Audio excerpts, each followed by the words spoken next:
Hi guys, welcome back to the CAQ YouTube channel. So a few weeks back, I asked you guys to send in any questions you may have on love and sex, and you did that, and I thought it would be interesting to kind of answer them on video as I record what is going to be the podcast version of it, because that might take a while for you to get your answers. So at least this one I know is gonna go up at least maybe tomorrow. The podcast episode, we're not sure when that might go up because it's gonna be like maybe episode number 5, which will probably be sometime in January. So yes, this is me trying to answer your questions. Disclaimer, I am no expert of any kind on matters on love and sex. I can only share my personal opinions of my experiences or my thoughts on the same. So don't take my words as the Bible on love and sex. Yeah, I am not an expert. Let me start by saying that. Okay, without further ado, we're going to start on the questions. I'm going to press record. So the first question is on sex. It says, I have not had sex in the longest time and I'm having anxiety about getting back to it. I love sex. I wank daily almost, but I'm still experiencing anxiety about getting back to having sex. Okay. So I'm curious to know, like, what were the motivations to not having sex? Like, was it a personal choice or a circumstantial choice, if that's a word? Like, for this person, did you decide to not have sex, or did you just stop having sex because maybe like circumstances, you know? I'm curious. That's just me being curious. But regarding having anxiety about getting back to having sex, I feel like people often say it's like riding a bicycle. You don't forget the things that you used to know. But with sex, I generally just approach it with a lot of honesty and a lot of communication. Like, if you have a partner who's willing to have sex with you, just talk about it, share your anxieties so that they know not to just rush into things or to expect it to be like, I feel like it might take some time to just, like, ease into things, or you might start having it and then realize, oh shit, I got this, and get right into having it. But I personally would share my anxieties with the person I'm having sex with, so they know that it's been like a minute, and we talk about it. We talk about the things I'm comfortable doing now that it's the first time I'm getting back into the vibe of things. So, yeah, I would just talk to the person, my prospective sex partner, and share my thoughts. And I think as a general rule, it's very important to talk about sex before having it, so you always know, like, where your partner, where their mind is at, or partners. Let me not stop you if it's more than one person, like, if you, hey, yeah, I think as a general rule, I like to talk to the people, so you know where their mind is at. Maybe they don't want to be touched. Maybe in this instance, they just want to receive. Maybe they want to give. Maybe it's a mix of both. Just talk about it so you know where the person is at. And in your case, so you share your anxieties about getting back into the groove of things. How person X got their groove back. The next question is on love, and it's on how to meet people in Kenya. And I get this question a lot, and I wanted to do a dedicated video just on that, which I am going to do, but I can only share where I have met people. I've met a lot of people thanks to the internet. The internet is like my holy grail when it comes to meeting people like me, because it just makes things easier, and because I'm really shy in person, it makes it easier to meet people and for them to get to know me, for me to get out of my shell, and so that by the time we're meeting in person, we already kind of like have a vibe going on, whether this is friends or sex people. Not sex people, like people I plan to have sex with or people I want to actually date. I just prefer, and it works for me, to meet people online. I have met people in real life, and that's because of events, but the only way I learn about these events is through the internet. So bottom line is, the internet, it's the savior. For me, it's the one place, whether that's on Tinder or on Instagram. I don't use Twitter that much nowadays. But yeah, it used to also work. So Twitter, Instagram, and Tinder, and events. If you follow me, I share a lot of events, and I share a lot of, like, I don't know, It's someone told me that one way they meet people is like they know someone like me, right? They'll go through my followers list or following list and follow the people that are interesting to them. So that's a neat handy tip trick for you. The next question is also on love. It's, is it normal stroke healthy to feel connected to a person when you all really haven't had sex? I don't know. I feel like connection and attraction are very individual things and there are no general rules for everyone else. So like for example, for me to be able to have sex with someone, there has to be like some attraction or some, no, not attraction, yeah, there has, of course, for me, of course there's attraction, but there also has to be some connection. It just makes things kind of like, that's just how my body works. If we have a connection, it's gonna be a lot easier. I don't know, man. I don't know if what I'm saying is making sense, but yeah, so I think it's very possible to feel connected to someone before having sex with them, because for me that's how it works. First I meet someone, or maybe I'm attracted to someone, then we have this connection, and then we have sex. So I think it's possible to feel connected without having sex. The next question is on sex. It's about how to take or give hints. I don't know. Of late, I'm not the biggest fan of hints. As I said, communication. Like I feel like sometimes if you take hints, they might be misinterpreted. For example, if someone is giving you head and they're not doing what you want them to do, or they're not, or maybe they're using their teeth and it hurts.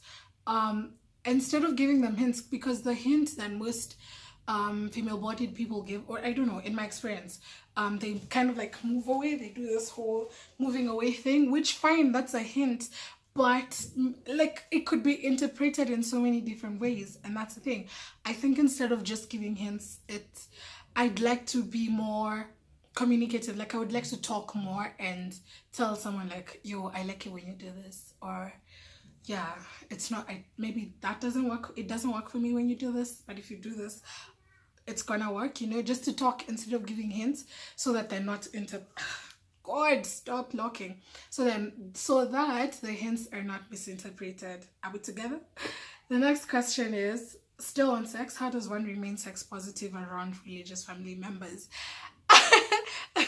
I've said this before, my family is really religious, and for me, I don't see any way that I can remain sex positive around them. Maybe not now, because we're still dealing with a lot of issues, and I can't start talking to them about sex because we've never talked about sex in my 25 years of existence. So it would be a hard conversation to broach, but I think it can be done, and I just don't have the answers for this one yet.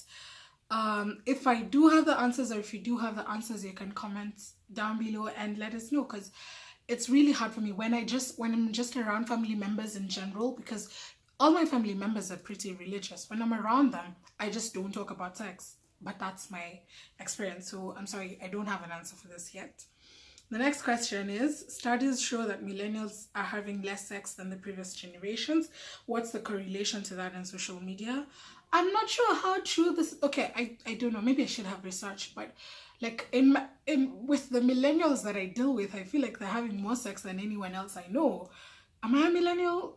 Am I having more sex? I don't know.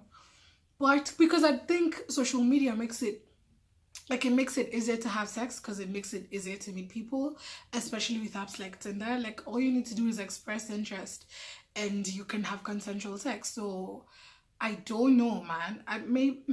Or maybe, I guess maybe social media has kind of desensitized us in the sense that we no longer are into human, like, physical interactions, or we just prefer to like sext or watch porn. I don't know. Maybe that could be the angle behind the studies. But in my experience, I think millennials are actually having more sex than anyone else. Next question is on love. Oh, he says he doesn't really have a question, but if anyone wants to go out with him, to tell him, because he wants it so bad. Oh, I really hope you find someone. The next question is on sex, and it's, I'm trying to find out more about sex for asexual individuals. Okay, I am not an expert on asexuality. I know that it means having a lack of sexual attraction to people, but I know that it's a spectrum, and like different people experience it in different ways. I know that some asexual people do have sex, do masturbate, do watch porn, but I am not an expert on it, and I wouldn't want to speak on it without like having all the proper information. All the things I know about asexuality I found online, and I think the internet is a really great resource in that there are a lot of articles. Of course, you don't necessarily have to take everything you see everything that you read about at face value, but like there's a lot of information online, and you can find out so much more about, you know, asexual people and how they have sex. If you're an asexual person who would like to talk about this, if you'd like to come on the channel and we do something about it, please let me know. Please reach out to me so we can do that. So because I know like this is not the first time someone is asking me about this. I know people are interested in the subject, but I wouldn't want to speak on it and take the voice of real asexual people who can shed more light on their experiences. Okay, the next question is on love, how to let yourself fall in love without being afraid that you might get hurt. This is really interesting for me because like I'm really pro love, and I'm the biggest, deepest, hugest number one fan of love. I love love. I'm obsessed with love. But there's always that fear when I meet someone that they're gonna think I'm moving too fast, which, okay, fine, that's a personal problem, which might have something to do with the fact that I'm Sagittarius, but wait, personal problem. Okay, let's put that aside. But there's always that fear that I might get hurt. But what I tell myself and what I believe in is that if you don't try, you will know. Like I will not hold back from loving someone because I fear that they might hurt me. There's always the I think with life there's always the possibility of failure. There's always a possibility of pain and heartbreak, but that should not stop us from that shouldn't stop us from living. So I'm going to live my life whether I get hurt or not, whether I'm going to love someone whether they hurt me or not. I can't tell the future, and I can't miss out on something that could be amazing just because I fear getting hurt. It can't hold you back, but if you can't, just try to get yourself to try regardless, you know, just to be like, I did it. If it happens, fine, but I did it. I have no regrets. I don't have to deal with what ifs. I tried, you know. The next question from the same person is, what is tantric sex? This is on sex. Yes, what is tantric sex? My understanding of tantric my mouth isn't working, but my understanding of tantric sex is it's kind of like mindful. I don't know what these movements I'm making are, but it's very intimate, it's very slow, it's very deliberate, it's kind of like meditation but having sex at the same time. I don't know, I'm not an expert, guys, but that's my understanding of it, because I know like you don't sit on the bed, you like, the floor is a great place to have tantric sex, and so you like breathe in and then you hold hands for like extended periods of time. You can still Google more about it, but that's my understanding of it. I know that it's very good to like reconnect if you're looking to reconnect with your sexual partner or to get a little bit more intimate. Yeah, I think I know that it's good for that, and it's kind of like the opposite of a quickie, you know. Are we together? That's my understanding of it. The next question is how to get to play out your fetish with your partner. We always go back to communication. Talk to them, you know. You're having sex with each other, which is like a really intimate thing, like a really close thing. So just talk to each other. Just be like, yo. And sexting is a great way to bring some of those things out. If you're a little shy, you might want to start with the sexting route.